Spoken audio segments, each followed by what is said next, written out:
Busida bormi, o'tib ketmaydi.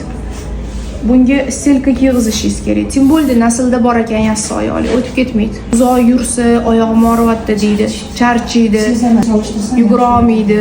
Ozgina peshkom yursa ko'taring deydi. Oysa bu hammasi buni sabab yassi oyoqli. Hozir qomat buzilishi ham boshlanyapti. Bolangiz yelkasini tashab o'tiribdi.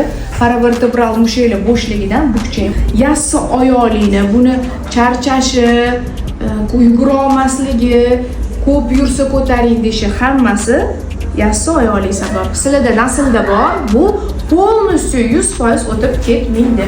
Yordamimiz nima? Massaj, fizlechение va stelka.